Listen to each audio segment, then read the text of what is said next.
டேஸ்டியான ஒரு கத்திரிக்காய் தொக்கு எப்படி செய்யுதுன்னு பார்க்கலாமா? ஒரு பாத்திரத்தில் எண்ணெய் வச்சுக்கோங்க, சோம்பு போட்டுக்கோங்க.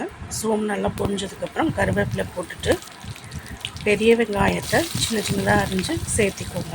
அது ஓரளவுக்கு வதங்கினதுக்கப்புறம் தக்காளி நல்லா மைய வதங்கினதுக்கப்புறம் இஞ்சி பூண்டு பேஸ்ட்டோட பச்சை வாசனை போனதுக்கப்புறம் மஞ்சள்தூள்,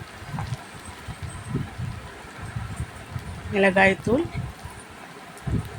தனியாத்தூள் எல்லாம் சேர்ந்து நல்லா வதக்கி எண்ணெய் பிரிஞ்சு வரும்போது கட் பண்ணி வச்சுருக்க கத்திரிக்காயை சேர்த்து நல்லா பரட்டி விட்டுருங்க மசாலாவில். இந்த ஸ்டேஜில் நம்ம கொஞ்சம் உப்பு போட்டுக்கலாம். பரட்டி விட்டுட்டு இந்த கத்திரிக்காய் வேகிறதுக்கு ஒரு 1/2 டம்ளர் தண்ணி ஊற்றி நல்லா வேக வைங்க. நல்லா எண்ணெய் பிரிஞ்சு பாருங்கள் கத்திரிக்காய் எப்படி வெந்திருக்குன்ட்டு.